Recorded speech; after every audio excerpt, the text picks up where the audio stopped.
This is the Average Guy Network, and you have found Home Gadget Geeks show number 503, recorded on September 2nd, 2021.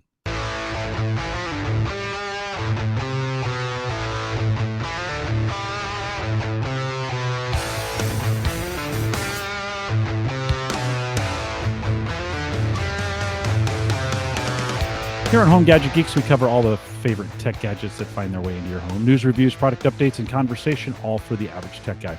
I'm your host, Jim Collison, broadcasting live from the AverageGuy.tv studios. And Mike, I'm watching the radar, and we've got some, I think we got some weather coming in tonight. Ryan, it's all north of you, right? But it's all the weather's going north of you. So yeah, just north of us. It got pretty gray and dark for a while, and it sprinkled and rained for a little bit. But I looked at the radar and I was like, oh, it's going to be hitting Jim and Mike. I'm sure. Ryan is directly south of us down in Kansas, pretty much directly south, I think. Yeah. Pretty close. A little southwest. Yeah, pretty close.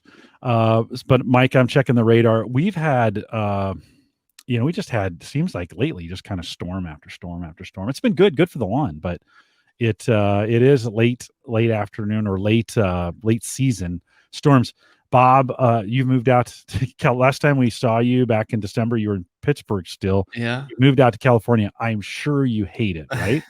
Right? It's horrible. Just tell me you hate it. It's, all this sunshine, as you can kind of see on my face going through the blinds here. It's just the worst, no storms, no snow.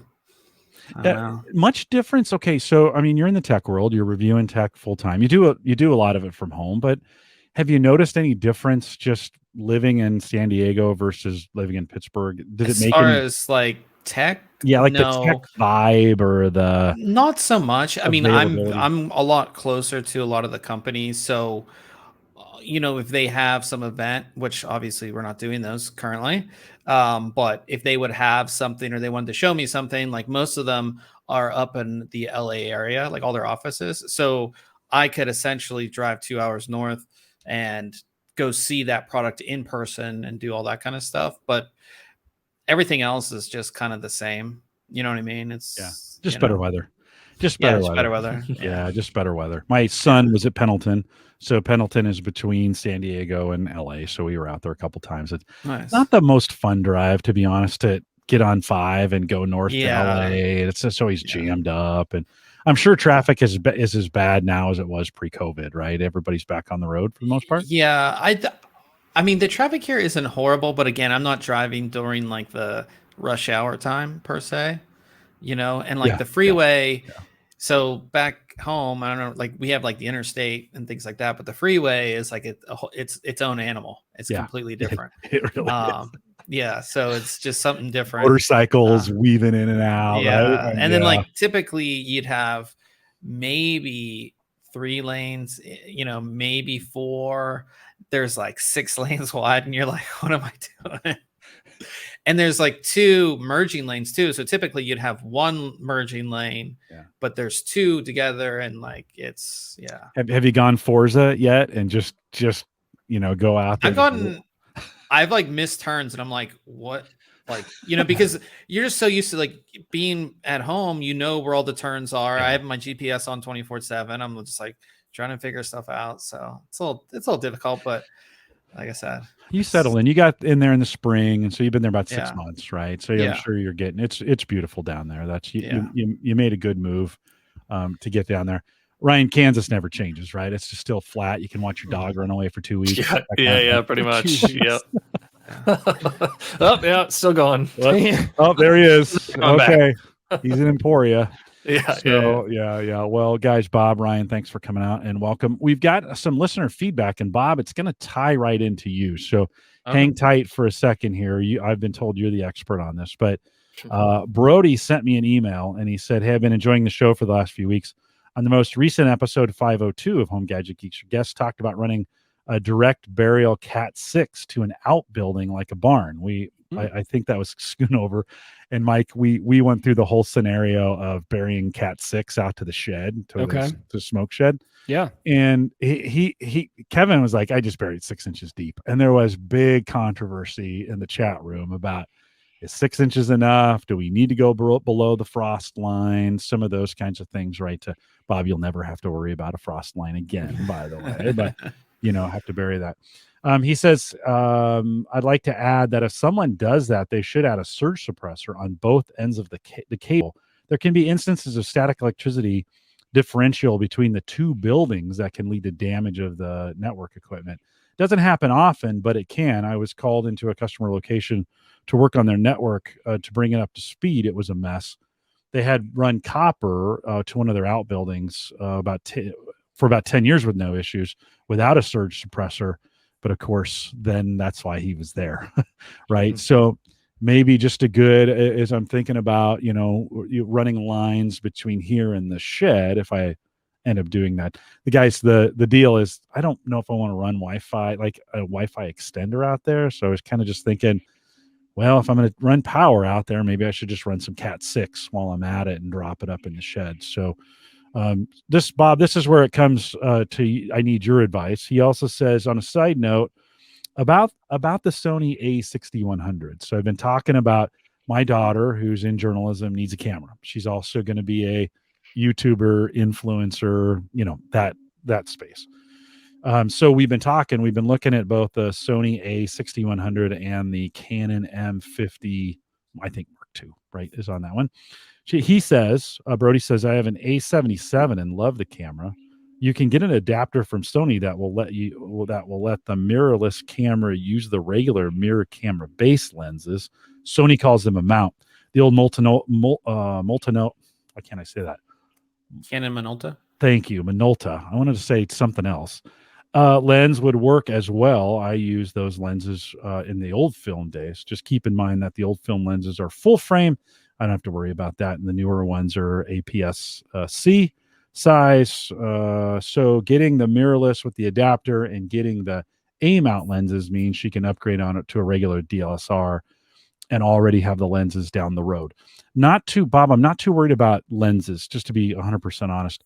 I'm kind of thinking about the camera body first. And as I look at the A6100 versus the Canon M50, this camera stabilization seems to be an issue between the two. And then how that viewfinder seems to be the other big issue. So if I put that in front of you, give me some advice on that. So Sony just released a newer, is this mainly video or is it both? Both. Yeah. She's going to do a lot of video, a lot of, blogging. I would say if she's more towards the video, Sony just released a new camera. It's their ZV-E10. Okay. Which is based off the same camera, almost the same camera that I have, which is surprisingly right here. This looks really big, but it's because I have a cage and I have this massive lens on it, but it's actually really small. Oh, hold on. I'm going to go full screen, Bob. Hold that up it's impressive. Hold that up to the camera there. So yeah, that looks good. But this is just big because I have you can see the cage that goes around it. And why the cage? What's the cage get for you? So gimbal? This, it allows me to attach different things. I have an extra hot shoe up top here. On the bottom, I have a Arca Swiss mount, so I can just snap it into stuff. Got it. And it protects it. So because this is all aluminum, so if I drop it, it's gonna protect it. Which is so a cage. I've never heard of a cage before. So cage it's a good thing to get. If your camera is I take this on trips. And I climb waterfalls and I throw this thing around. So I wanted something that would protect it. Okay. And that's why I had got it. Okay. But if you're just using the camera in an office setting or a studio setting, you don't necessarily need the cage. But if you're attaching a bunch of stuff to it, it gives you a lot more options in that regard. So give me the model number again of that Sony. So the new Sony is the ZV-E10. It's mirrorless. It has interchangeable lenses, and it has a lot of the new Sony features. So the camera that I'm actually using right now is the ZV-1, which is the point and shoot version of this. And it has so it's tracking my eye right now. And Sony has, compared to Canon's gotten better, but I think Sony has the best autofocus you'll see out of any camera. Does it have clean HDMI coming out? Can I use it as a webcam? Yeah. So that's what I'm doing right now with this. Yeah. Yes. Okay. So this has clean HDMI out. And Sony has the they have their app too, so you can actually connect the camera to your computer via USB and use it as a webcam that way as well. And that's a big deal, right? Because like if she doesn't want to get a capture card and do all that, like being able to do it through USB is really big. I love the mirrorless. $700. So that's about the price range of the other ones, right? That's what I was actually surprised. A great price for that. Is that camera. just the body? I was shocked it was that low. Just the body. It might just be the body, but this one comes with for $798 on B&H. You can get a 50 millimeter, 16 to 50 millimeter, and that's like a pancake lens. It's tiny. Right. Yeah. Right. Yeah. Yeah. And that's the great thing. So, that's why I always say, like, just get the camera and then figure out the lenses later, because if you're not going to get into it, why buy a bunch of different lenses? But if she gets more into photography, she wants, like I have this big lens to get like a really shallow depth of field. You can kind of see it in this one, but not as much, where like your background's blurry and stuff. So you need like different lenses for that. But I think this new camera from Sony is really, really nice. And it does a lot of cool stuff. Like it shoots 4K. It does everything that you kind of wanted. That kind of fits the bill. So the issues were clean HDMI. So if she doesn't use it, I can turn it into a webcam. That was kind of the thought. Image stabilization seemed to be an issue. It was built into the Canon body, but not built into the Sony body. Is that right? So there is some stabilization. For a lot of cameras, it doesn't make the biggest difference. You can fix a lot of it in post, but I would say Canon has better image stabilization for video. Okay. Sony's gotten better. This new camera has, this camera has it too. It's called I think it's called Active Steady Shot. It does a good job, but if you're like running with it, you're going to go up. I don't think she's going to be running. Yeah. Okay. Mike, you were shaking your head there for a second. What were you thinking? No, I completely agree. I would go, if she's going creator YouTube video route, I think Sony's the way to go. Okay. Like, I don't think image stabilization is going to be a big thing. She's not running and gunning, right? She's not doing a lot of sports stuff at high shutter speeds where she's boom, boom, boom, boom, where that stabilization really comes into play. What I was actually going to mention too is, for her,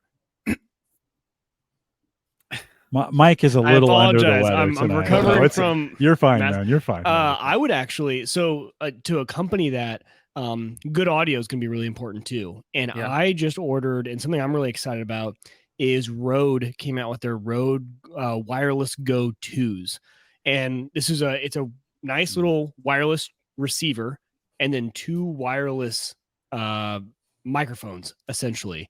And for $300, these things, you have them.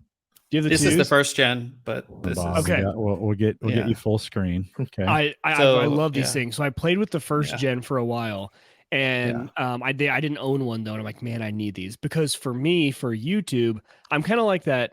I'm just getting back into it. I do videos every now and again, so I use my phone, right? Because it's a 4K camera. So I'm like, I use my iPhone 12 as my camera, but my audio, a lot of things I want to do are ham radio related, where I'm away from the camera. So this Rode, and what's great about the 2s is that they have digital out. So you can actually just plug in a USB-C to Lightning cable on the receiver to your iPhone. And you don't need the adapter for like the typical audio cable. It sends out digital out, and this receives from 2 different things too. So Jim, what I'm thinking for her is she's really into journalism, right? She's going to be interviewing people.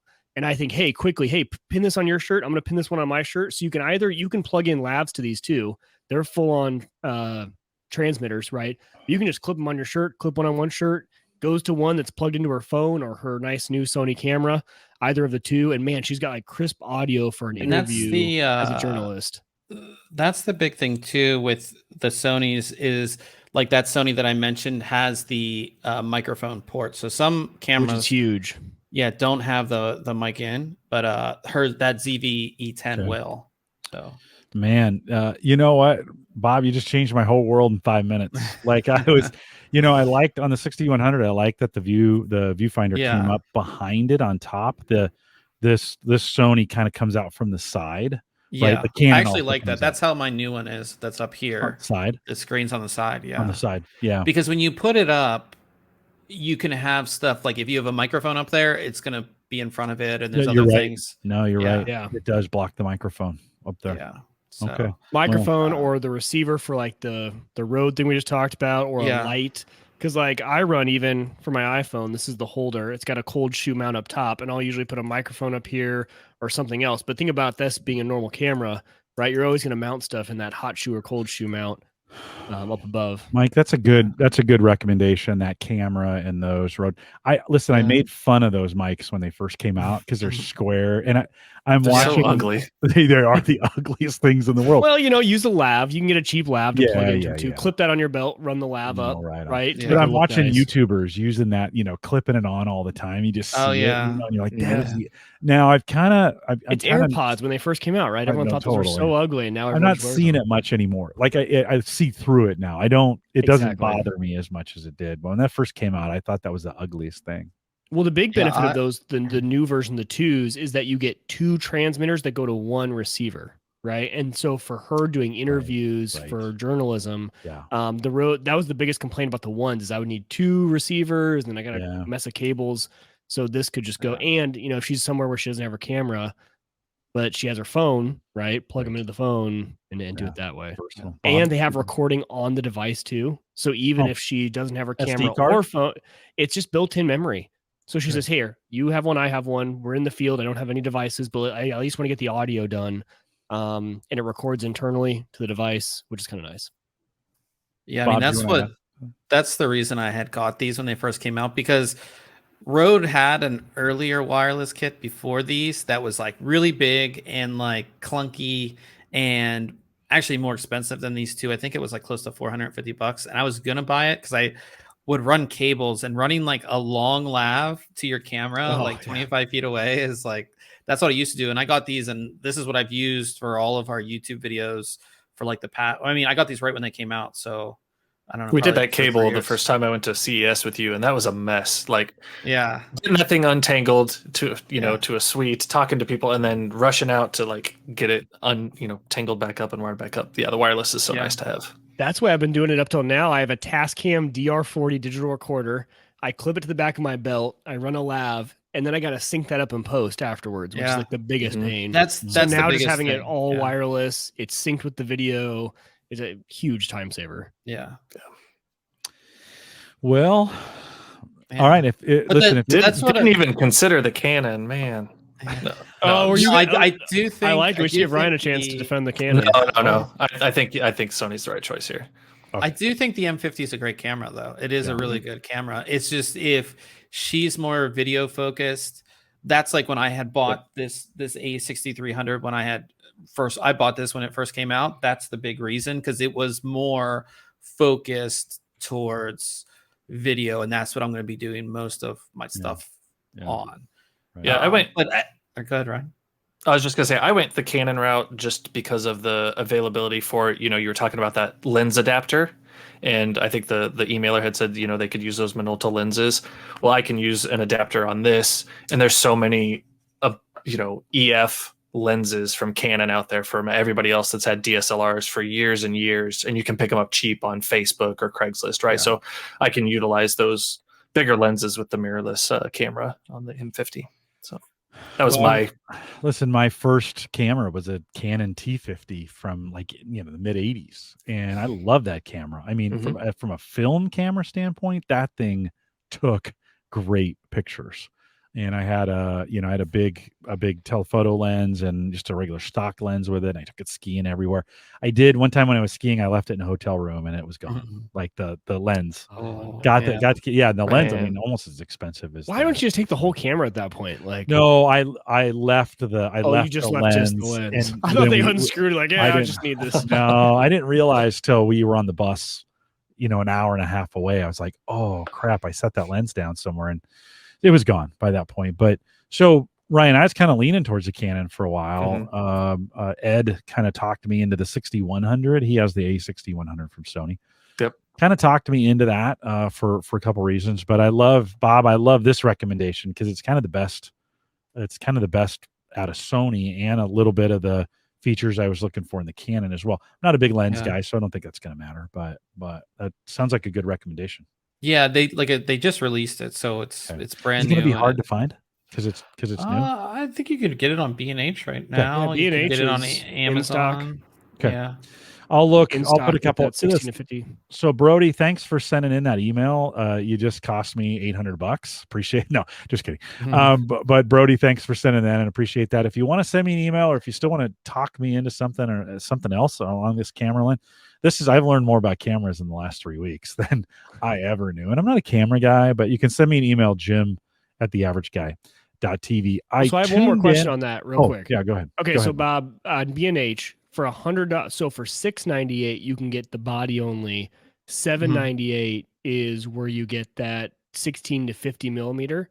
So do you get just body and then order your own? I would get that lens. So I had that lens on when I had bought mine, and then I eventually upgraded the lens. But that lens is great for video. Yeah, it's great for video. It's great. Okay. It's a great all-around lens, and it's a smaller lens too. So it makes the camera incredibly small. Does it give that good bokeh look for when you're doing videos? Like kind of like if we're all using those cameras, right? Can you get a good bokeh at this close? You can get a decent one. This one I have is a 16, but you can see how big the lens is. But this is a 16. This is a 16 mil fixed lens, so it doesn't zoom at all. Okay. So a good deal to spend the extra 100. Get the 60. Yeah. 50. Yeah, I mean, you can spend on Sony lenses. I mean, like the top dog lens is like beyond like crazy professional, but like it's like $2,000. So because it started as a conversation for Sammy, now I'm looking. So now, that was the reason for the question, because I've been looking at these for a while, and now that I got I think on the line, I got to ask him a question. You know, I think the ZV-10 is the perfect mix of like semi-professional features, but it's also sort of like the ZV-1 that I have. It's like dumbed down to like you can just turn it on and use it. You don't have to like learn the camera per se. Right. You know, and it gives you the ability to, in the future, if you want to get more into lenses and stuff, like you can research and you can get an interchangeable lens with it. You know, so I think it's the best of both worlds. I would actually get one, but I have this, and there's like no reason to get like a second camera that's essentially the same. Got it. You know, so yeah. All right. Well, I've got it. I've got it there at B&H. So thanks for. Yeah. I was going to say too, is I always say this to people too, is if she can do it on her phone or whatever she's doing, if she's starting like YouTube, I would always say start on the phone, because again, this is like, you know, say like with the mics, it's going to be $1,000. Like that's $1,000 that like, if you just use it 3 times is a pretty big waste of money. Yeah, no, it's good. Actually, I need to get her a new phone too in the process, because she has an iPhone 8. She is just beat. Oh yeah. You can't do it with an iPhone 8. That's for sure. Yeah. That's not going to do it. No. So I need to get her. So we're talking both. I do think, you know, it is kind of something I will probably use it as well. This is one of those kinds of like, I've been kind of thinking like, okay, I'm going to buy it for her to use, but if she doesn't, how do I repurpose it for me? You know, or can I just sell it? You know, you can sell it to me. I'll be your buyer. If this doesn't go well, Mike, maybe we could get a 2-for-1 deal in there. You know, figure out, or if we buy 2, maybe we get a discount. Well, if she doesn't want it, I'll buy it from her. Right, way to go. Well, appreciate that, Brody. Thanks for sending that. If you want to make a comment on it, you can send me an email, Jim@theaverageguy.tv.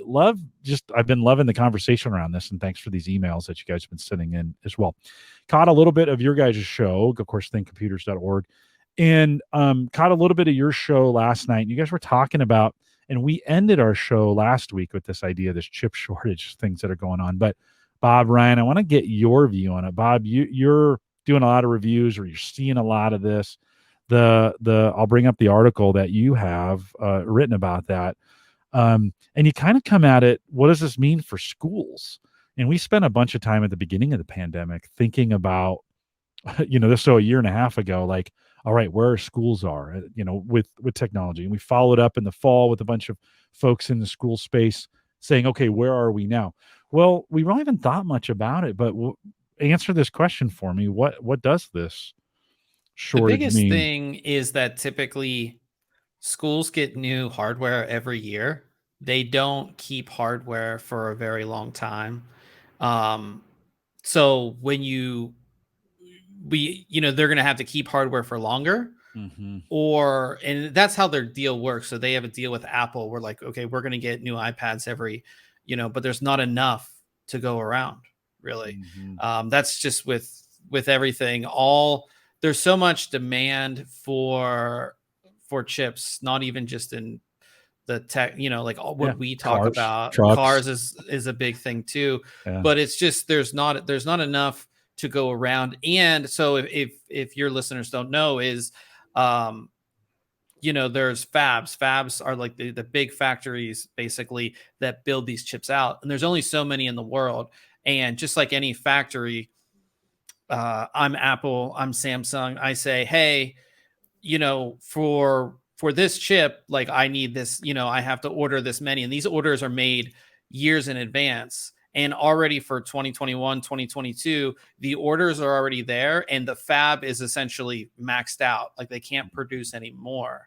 And to basically build more fabs, I mean, that's like a 3 to 5 year process. So we're kind of in that point where like Intel has said they'll be making new fabs, and I know TSMC has said they would too, or they're expanding their current operations, but that takes years. So we're kind of in this point where there's so much demand, but there's not enough supply.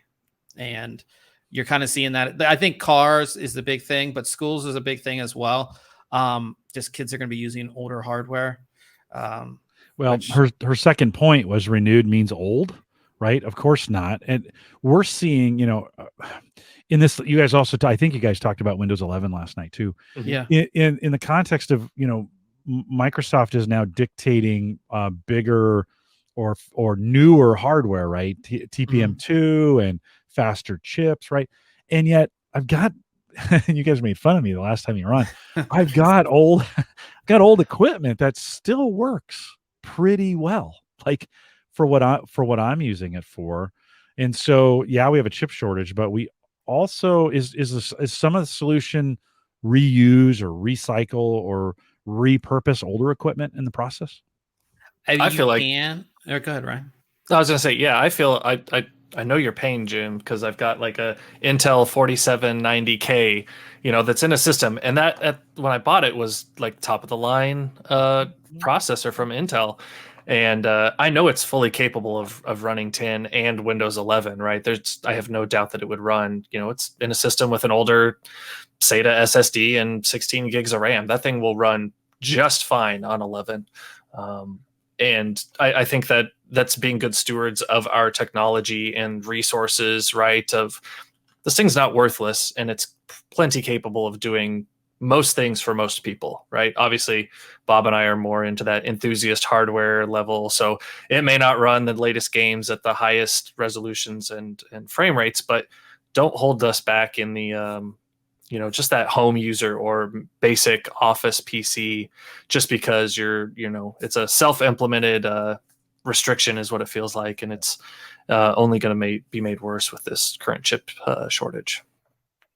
I also think it has a lot to do with security. Obviously the TPM restriction, but all of the issues that Intel had with all of those security exploits in their processors, they're kind of eliminating a lot of those older chips that had those issues. So you're going to have to get, that's kind of like, I would assume it's sort of like a deal with Microsoft. They're like, because it's customer service is an issue, and they don't want as many problems with this new operating system on older. And if you're a software developer, you can't make your software be great, 12, 15-year-old hardware back, Yeah, no, well, it's I've got this Mac M1, which is the newest thing I've had in a while, and it's great. Like I'm kind of jealous. I've been looking at laptops. Well, there's some new stuff coming out. You might want to hold right at this point. I mean, it sounds like the next gen is going to be pretty sweet. But which Mike, we'll have to have a conversation about. Do I trade the M1 in when the M2s come out? Right, however that works. But then the next one down, Ryan, I've got a 4770 that, it's 9 years old, I think, at this point. Yeah. Running it as basically today, I kind of run it as a storage server. I'm running some VMs on it. I kind of run some, if I need a basic Windows image for whatever, I can spin it up. I could spin anything up on that. I could make it a Plex server. I could run channels on it. I could run them all at the same time, actually, right? Absolutely. I built it out to 32 gig of RAM on it, so it's got plenty of space for all those kinds of things. And so you're like, it still works, but Microsoft won't let me run Windows 11 on it. But I think that's okay, I guess, is what I'm, in my world. I'm like, well, okay, I don't know if I need Windows 11 on that box that I've dedicated towards storage or Plex or some of those things. And we've got till 2025 on, Windows 10. So that's still got a decent lifespan left on it. Maybe some of that old hardware will just die off on its own and got to get a new system anyways, right? Well, so last time you guys were on, we were talking about NVMe, and you kind of gave me and maybe that was 2 times ago, but we kind of worked through, and I did it during that time. I hadn't realized how far NVMe had come along. And then recently, Ryan, I reached out to you and I'm like, hey, I'm thinking about a new drive.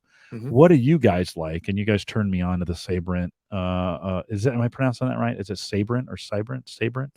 Sabrent. I say Sabrent, but Sabrent? It could be Sabrent. That's the PCI. But I bought the 1 terabyte. Here, let's get there we go. We'll do it on this side. So let me go full screen so folks can see. This is, you want to maybe come over to the video side on this one. But so this is the Rocket 3rd gen, not 4th. 4th's what's out there right now. M.2 2288. It's the terabyte. You guys have been tearing through, and I'll just show these.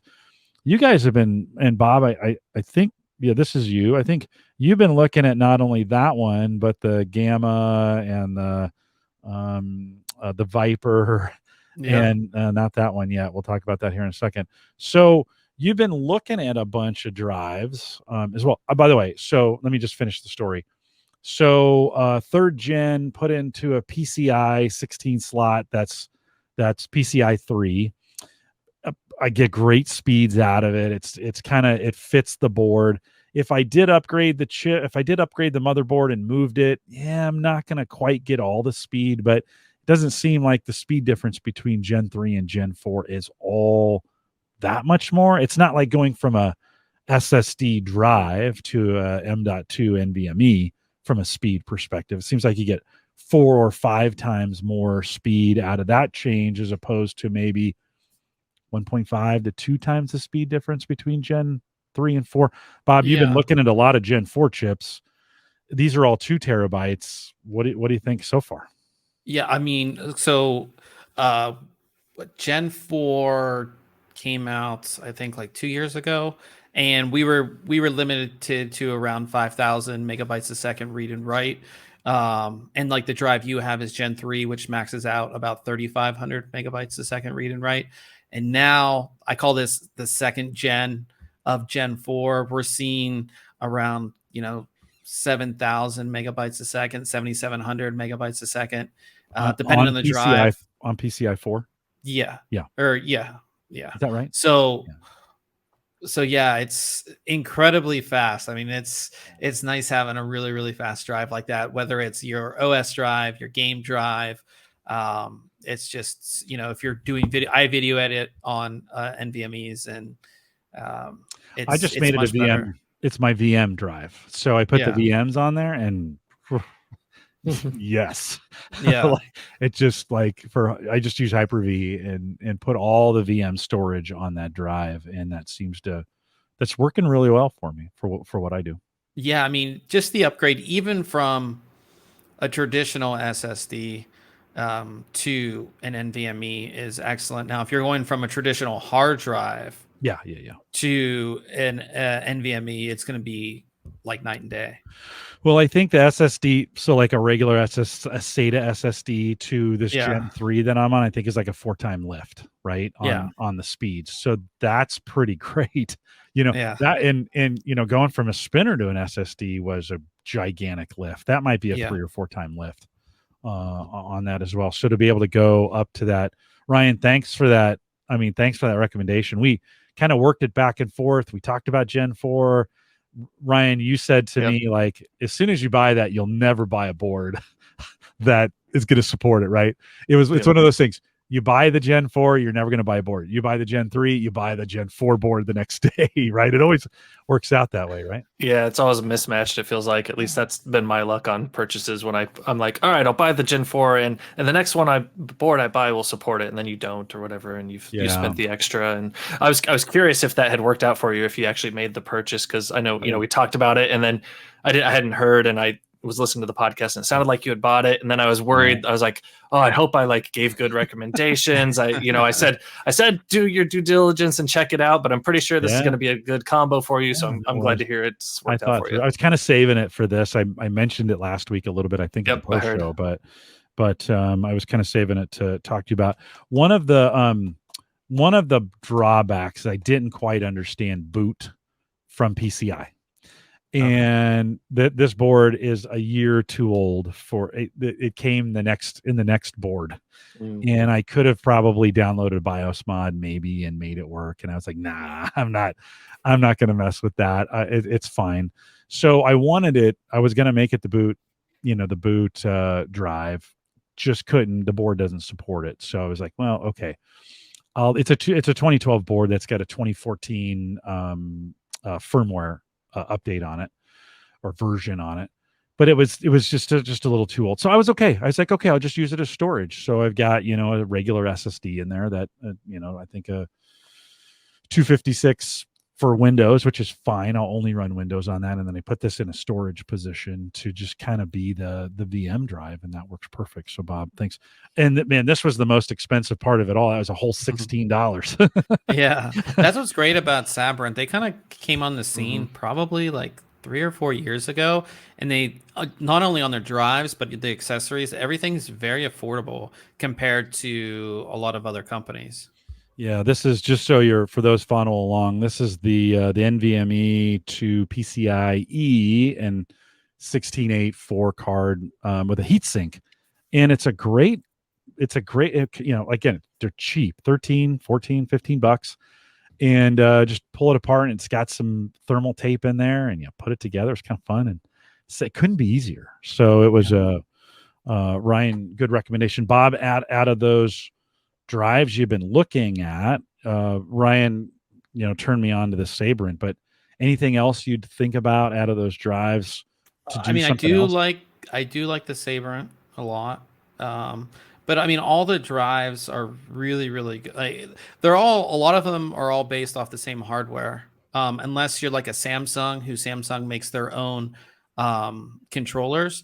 Typically they all use around the same controller. So a lot of these are using the new Phison E18 controller, and then they'll mess around with different type of memory chips. But the drives are essentially almost the same. And then the company like a Patriot or a Sabrent will do their own firmware, which they'll be able to optimize certain things if they work on the firmware. But they're all pretty much the same. And you had this Gamma is a Mushkin, and I'd had an old Mushkin SSD back in the day, and so that's that. So is 2 terabytes the right place to be at this point? Or like when I was pricing them, it seemed like the 1 terabyte drives are kind of in the sweet spot for pricing.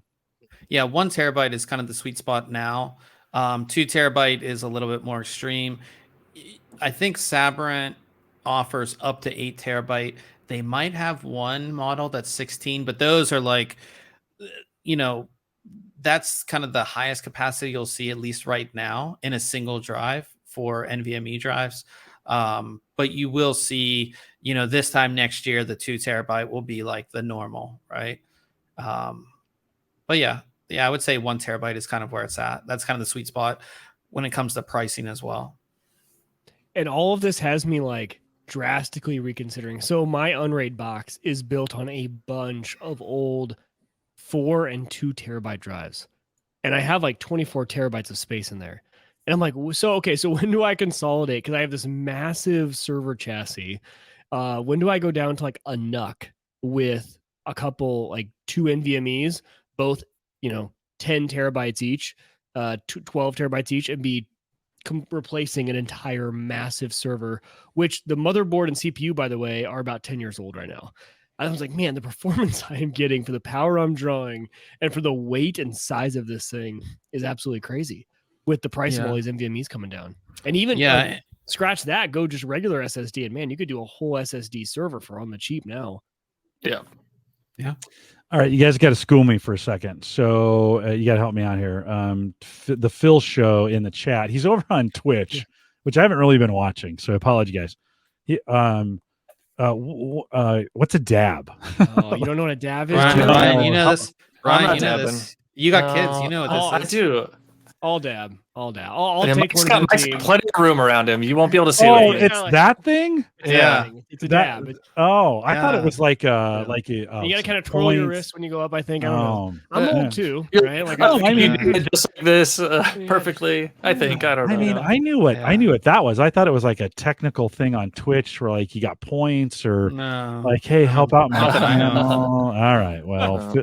The Phil Show there. Dr. Delectable's out on Twitch too. Actually, we got a lot of guys out on Twitch. There we go. Well, thanks for joining us. I am. I'm sorry. I was geeking out on hard drives and maybe not paying attention to what's going on over there in the chat. But thanks for joining us, and thanks for being out here. I did know. I thought it was something different. Okay, so if I'm in that space today, buying the best 1 terabyte drives are probably the way to go. And price wise, and then of course the adapters to make them work. Or I think most people, the boards are just coming to support them, right? In a lot of cases. most new boards will support. So the latest Intel chipset, which is Z590, will support Gen 4. And then on the AMD side, X570, B550 will support Gen 4. And then if you go anything older than that, it'll be all Gen 3. But most high-end boards now will have at least 2 slots on the board. Some have 3, but it's few and far between. But yeah. Well, it got me thinking. Like, is it time to upgrade the? Try to on the Windows side. Is it time to upgrade and get a board chip? And then our processors are like our Intel and AMD processors running into the same. Are they having the same chip shortage problems, or is it only come on like components for the motherboards and such? I think with these next launches, so Intel launch will eventually be coming up. I think probably in January, but I don't know for the next gen. And then AMD will come around that same time. I think at that launch time, you will see some shortages.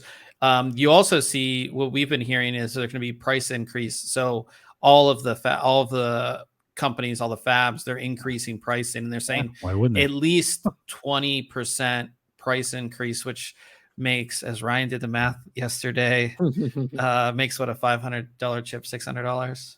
Yep. Is that what it? Yeah, I don't do the math. Hey, it's supply and demand, guys. Yeah, yeah, it really is. We gotta be, we can't. The thing is like you think that like certain American companies are shady, like these tech companies, especially like memory companies. So we talked about like the people who make the NAND chips on the NVMe drives. They've been caught at least 3 or 4 times in the past 10 years colluding on price fixing, and they just like pay the fine and they continue to do it. So it's like all of these companies are shady.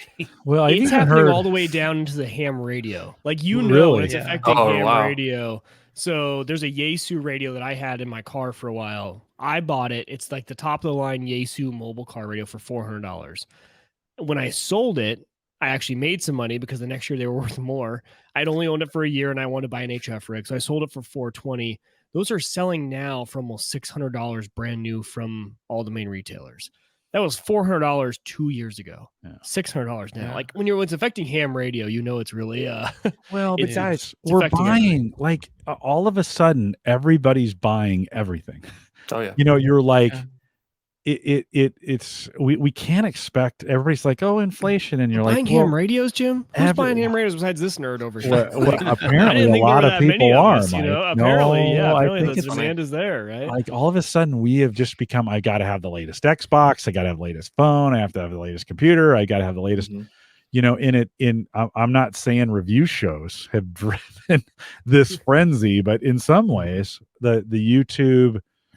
Kind of this YouTube culture of review after review. I mean, Bob, when I went to look for camera reviews, oh my God, I get stuck for days looking at if I like want a new camera, I'll be on there for days looking at stuff. Yeah, it's just crazy. Tony says out in the YouTube chat. Sorry, Twitch. If you guys want to jump in, if you got questions in Twitch, just jump in and we'll get the questions in here. He says, I hope you don't need a new car. Yeah, I mean the truck situation, they're backed up. I mean, they're done. They just need chips. Yep. But that's what I love about it is like I pre-ordered the Lightning, and there is a new YouTube video every day I can watch, and no new information is released in like 3 months. No. Like every video is like the same thing, but I still watch it because I'm like, oh, maybe there will be something new. And it's like, it's just a frenzy. It's a feeding frenzy. Helps that Everybody's like, it's a little bit of just buy as much as you can. Buy it now. Hurry up, buy it. Get it quick. Get it fast before it goes. Even in the cigar space, there's a little bit of like a new cigar comes out, it's gone. Why? So it's kind of crazy. Well, here's something we were talking about reuse, and Bob, I'm not quite sure if this fits in, but I found this article interesting, talking a little bit about this deconstructed iPhone art review. And so is someone tell us about it. Is someone taking old equipment and breaking it down, making art out of it, or how is this I'm working? not sure. So this company is called Grid Studio. You can't see it in my video, but it's like behind me on the wall. You won't be able to see it in the video. But they reached out and they said, we make these cool deconstructed tech items. Do you want to check one out? And I was like, yeah, like that'd be pretty awesome.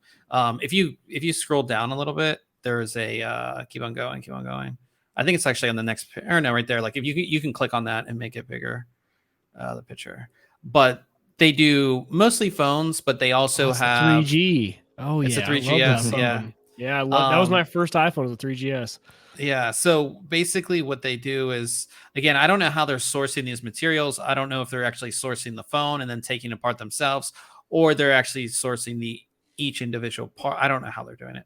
But basically they take a tech item. This is an iPhone 3GS, and they take it all apart and they put it in this cool frame and they label all the different parts. And there's a little bit of info about the phone. And it's just a cool way to display tech. And Ryan and I were talking, it's like, I have, you have your old phones, or I have some old graphics cards that I kind of display in this room, but to actually have it like this completely deconstructed is such a cool way to show off old tech. You just like, it's something you don't typically see. And I think this company's doing a great job. They have pretty much every iPhone model. They have the Pixel 1. They have a Samsung phone. They have like Game Boys and Game all Boy, sorts PSP, of cool stuff. Nintendo DS. They have a bunch of different ones, but you can see all the different parts there and how they're all labeled, and everything's just like really cool in there. It's just a cool way. Like I said, I think it's a cool way to display tech. If you're like a tech, like there it is on my wall. If you're like a tech head like us, it's just something different and neat. And I think it was really cool. You're a little nostalgic, kind of thinking about like, oh yeah, that was, and maybe even a little educational, as we think about students and what's, being able to see the components and the parts and what they do and how they're manufactured and how they're put together, that type of thing. As I look at this 3GS, it has actually less parts than I thought it would have in it. As you kind of look at it, you're like, you're kind of like, oh, it's really only just a board and a few other parts, right? An antenna. Yeah. And I think you're missing the battery. Obviously, they're not going to, because you've got to worry about that lithium ion swelling with age. True. But, and that actually takes up quite a bit, I think, on the 3GS of that back panel. But it's pretty cool how much stuff's in there. And you see how big that motor is, like how much real estate they use up for the vibrate function. Is pretty crazy. Yeah, so I thought it was really cool, and like I said, they make a bunch of different stuff from phones to portable game consoles. They also do like custom work as well. Somebody wanted all of the actual like all of the cameras that were in every iPhone from the first iPhone to the iPhone 10, and they made like a really cool frame for that and all different kinds of stuff. So what's the retail on that, Bob? So it all depends on what you get, really. So like the iPhone 3GS was $169. Hmm. But we do have a promo code if any of your listeners are interested. It's just TC15. You get 15% off. If you want to check anything out. But like the original iPhone, I think is like $400 or something like that. And that's the thing is I wish they had a lot of older tech because I'm older. Yeah. Like I used to have like a Palm Trio 5600, which was the first like real smartphone that was like, it might have been the first Windows phone. I don't remember. It had that little ball button thing, didn't it? That you could like roll up and down. Yeah. Or like the original like Blackberries and stuff like that, if they had, or like a Palm Pilot. Some old Nokias. Yeah, like the brick Nokias they used to have. Like, again, I know sourcing the parts for those is a lot harder than like iPhones and stuff. So, but yeah, like I said, cool company, and I like it. I thought it was pretty cool. Yeah, no, I think it's one of those. It's kind of one of those gadget items that fit into the demographic that listens to this show. Like, somebody'd want to have that, deconstructed on their wall. It'd be kind of interesting too. Here I've got this is their website. Here, let me expand this out a little bit. So gridstudio.cc will get you there. This 3GS is $169 right now, and then I assume you get 15% off that as well if you use it. I believe so. TC15. TC15. Oh, pretty cool on that. So, this would work. It would be kind of nice if they had somebody made templates for that, and if you had the piece of equipment. I think if you go on Etsy, people do sell those. Oh, that's like sell like the template that you can print out, or really cool. Or even like, hey, I'll ship you my products. You don't have to go out and find this ancient iPhone 1, right? Original iPhone. That's what I was saying last night. Yeah, like Game Boy Color. Like, because I want the Game Boy Color because like my parents were super strict. My first Game Boy, like all my friends had all the Game Boys before that. Like my first Game Boy was Game Boy Color. Like I would love to have that. Like my boys be like, oh my gosh, you played on that, and like have that be the background. That'd be super cool. Yeah. Yep. The iPhone 3GS. I mean, that's the exact one I would need as my first iPhone. A lot of those, man, that'd be some really cool memories. Yeah, and it's just cool. Like I said, and they're like, it's a 13-inch by 13-inch frame. So if you had a couple of them, you can kind of like, kind of organize them on your wall or whatever you wanted to do. So my dad has this, and he's had it in his office, his work office, ever since. I mean, since I was a kid. But he has this old hard drive, and it's massive. It's like it looks like a 2 terabyte hard drive, and I think it was like a 13 megabyte hard drive. But I mean, it's got the plates on it, and he has it like displayed in his office. And I just, every time I walk in, I'm like, that is a super cool piece. Yeah. They're like, because everyone asks, like, oh, what's the size? And I should know. I think it's 12 megabytes or 13 megabytes. Oh. And he always says it, right? But he's like, oh yeah, it's this massive thing, and that's 12 megabytes. Can you imagine? Like 12 megabytes is nothing. They're big. It's such a conversation starter. That's they crazy. were massive. I had a 10 meg for a while that it came out of an Okay, old so maybe IBM. it's a 10 meg. Probably 10. Yeah, because it's that big, and he has it 10. up on his.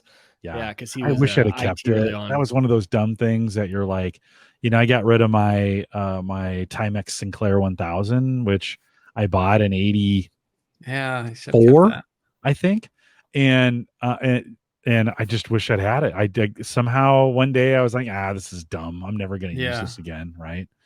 So, So I've started keeping everything. We've got our original Wii. That's all boxed up. I've got the original Xbox. That's all boxed up. None of the what's the white one that had the green ring of death? The 360? Yeah. No, Xbox. No 360. I don't think we had one that survived. Skip that gen. No 360. So we still got those hanging around.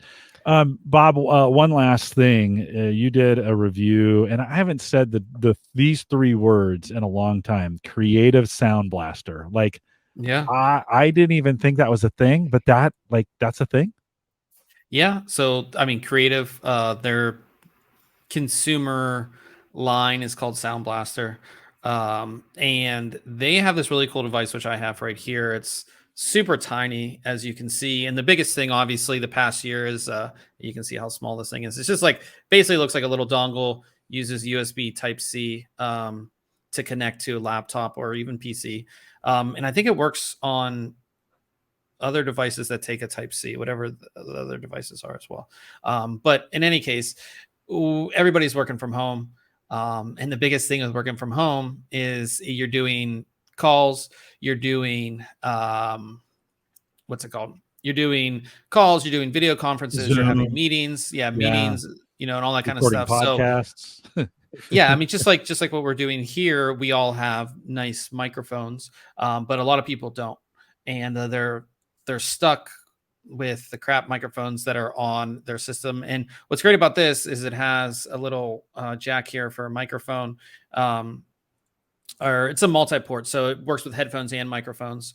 And basically what you can do is it's a little USB DAC, and they have some really cool software that allows you to basically make your voice sound great. There's audio samples in the review if you guys want to check it out, but I was like outside on my my balcony, and there were like cars going by, and you can like barely hear them. It takes out all the background noise. It does a really great job at it, but also it has a sound in. So if you connect like a headset to this, you can take out your, somebody who you're listening to, you can take out their background noise as well. So the meeting that you're in, you don't hear their kids in the background or whatever it may be. It's just a simple little device. It's going to make you sound better. It's going to make whoever you're talking to sound better. And it's super simple. Like, if you have a really nice headset, say like a headset that I have on or something like that, you have to take this whole big headset with you. With this, you can just throw this, it fits in your pocket, but you can throw it in a laptop bag, so that's the software. It allows you to do a bunch of different stuff, and it's just a simple device that just makes sense for people working from home, because not everybody's buying $100 microphones. Not everybody's. They should though. Yeah, They should. They really should. Yeah. It makes huge difference. Bob, you have a version that's got XLR. Is that right?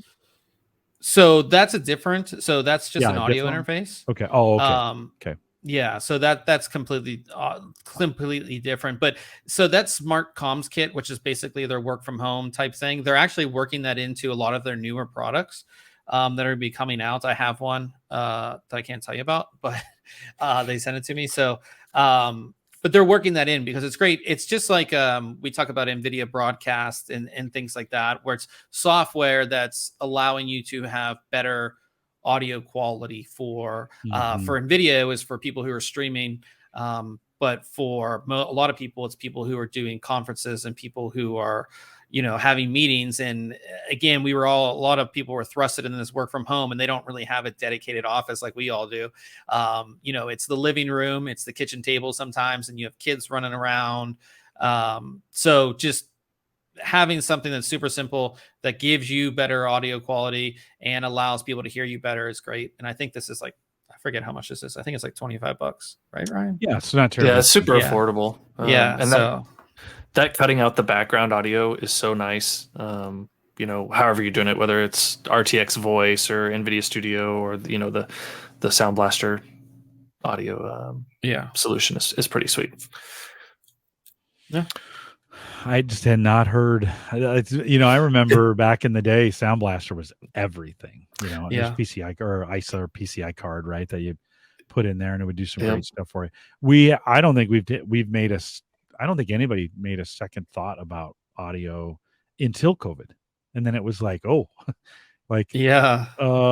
better. We kind of, and you see that now with a lot of these, because I've been looking at laptops. A lot of these new laptop models have a really good webcam and really good audio, really good microphones built in, because they know that's what people are using it for now. Whereas before, it was like maybe there's a small group, but it's not enough for us to like put an expensive mic or expensive camera into our product to make the price a little bit more. I couldn't even get people to turn their cameras on. I'd be like, before COVID, I'd be like, hey, could you turn your camera on? No. That was like, no. And it's like, really? Yeah, no, I'm not turning it on. And it's still, it's gotten a little bit better. I don't even ask anymore. If they want it off, they can leave it off. I don't really care. But I do. Early in the pandemic, huge difference between PC and Mac. Like, this is where somebody was coming in and I didn't see a microphone, and I was like, what are you on? They're like, on a Mac. And you're like, oh, that's why it sounds so good. Yeah. Right. And then you could always tell the PC, because it sounded like somebody, before they put the microphone in, they dropped it on the floor, stepped on it, dropped water on it, let the dog pee on it, then put it in the laptop, because it was so bad. Mike?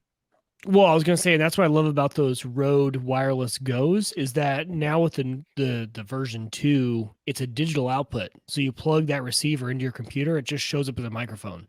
So plug your receiver in, clip that thing on. Do you clip 2 on, right? Because especially if you're always doing Zoom, you're not in a conference room that has good audio setup, and you have presenters up front. You're trying to show them, but people on the Zoom can't hear them, right? Clip one to each, plug this thing into the USB slot on your computer, shows up as a microphone. Even during the podcast, Jim, actually next week, I kind of want to, in the pre-show, test it out and really see, would this be usable even for a podcast, right? Sure. Clip it on, plug it to the computer. It's wireless, and just see how that would go. Good audio just makes such a difference, no matter how you do it. All the difference in the world. It drives me nuts sometimes. Every once in a while, my mic will get switched over to the camera mic for something. And even when I'm recording something, and you guys would never let this get past. You'd be like, you're not on your mic.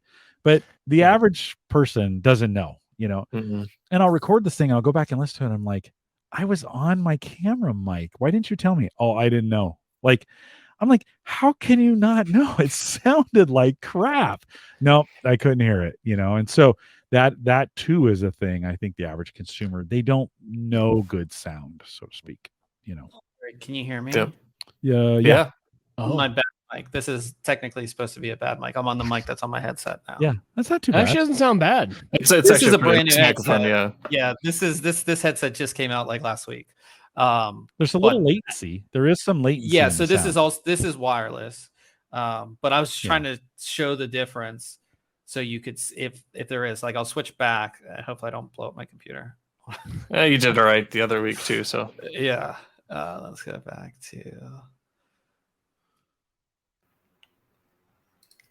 All right. So do I sound better or worse? Or it's just different. It's just different. That's bassier, right? Kind of if I compared this to a more roomy mic. The other one sounds more natural. Yeah. This one sounds more broadcaster, right? You're on the 2020. You're on the audio. But what's weird is I think people are starting to prefer the other sound. The more roomy, authentic sound compared to the broadcaster. They were doing some surveys. I was kind of looking through some reviews, and all these guys are saying, "Man, I have this fantastic mic, right? These high-old mics," and everyone's like, "Ooh, I prefer the more roomy, natural sound to the bassy." And that's what I said. I think for us broadcasters, why though? For us guys who are used to good audio, we're listening closer. We have earbuds in, or we've got cans on. Is it that way, or I think so. maybe? Yeah.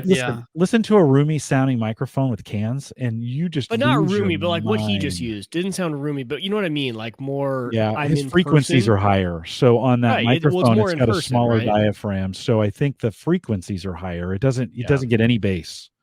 Yeah, and you can listen to it, Bob. That headphone sounds fine. I mean, I wouldn't want you to do it on the podcast because I wish I had a crappier one, because this is a really nice mic. I have crappier headsets. Plugged in through the Sound Blaster, or no? You're just no. This is just This is wireless going into USB. Yeah, crappier, but a good example of a crappier mic that's actually decent. It's very tolerable. Yeah, is Plantronics. So this is the Plantronics 5200. This is what I use for work. So it's a wireless, one-ear headset, and this thing has a USB dongle.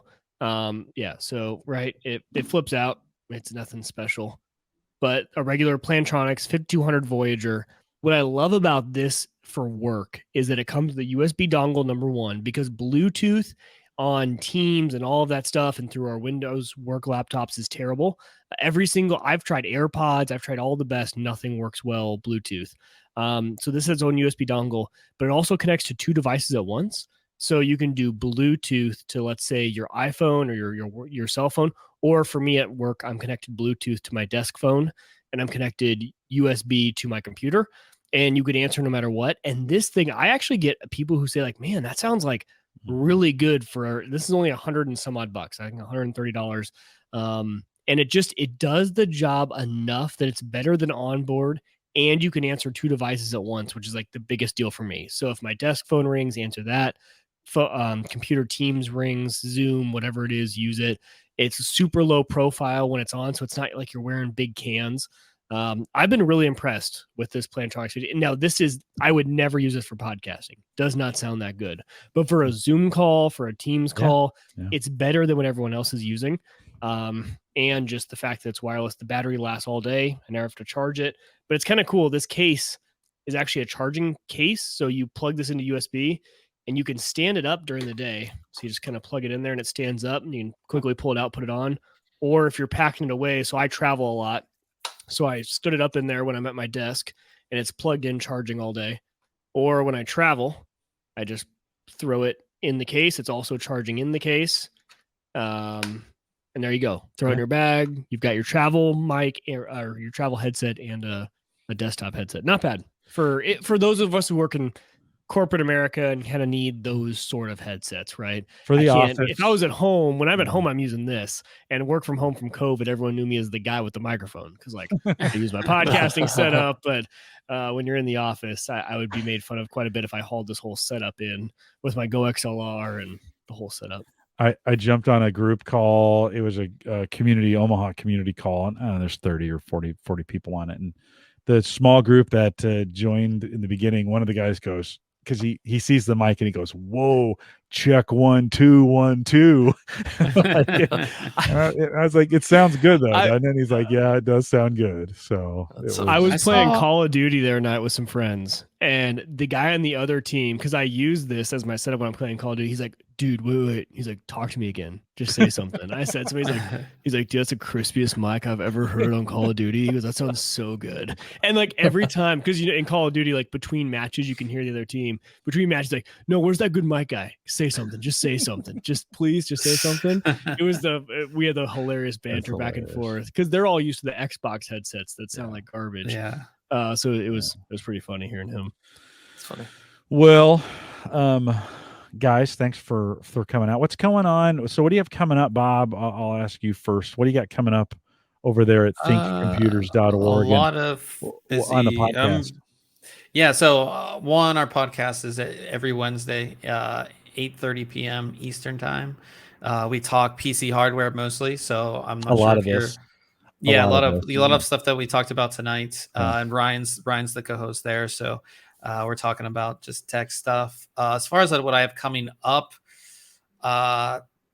just this. I mean, for me, it's just a lot of normal stuff. We don't have a whole lot of launches coming till the end of the year, as far as like big CPU, GPU launch stuff.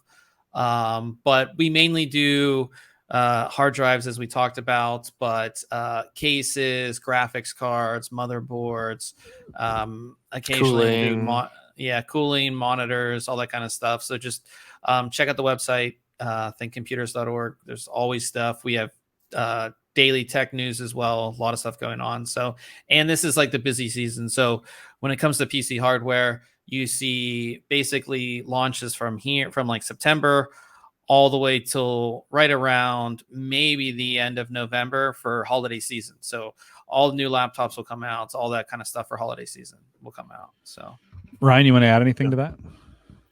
No, I'm gonna try and get like started back up on the reviews. I've taken a few months off and just slowed down. I reviewed a sit stand desk a couple weeks ago, right? So that was pretty awesome.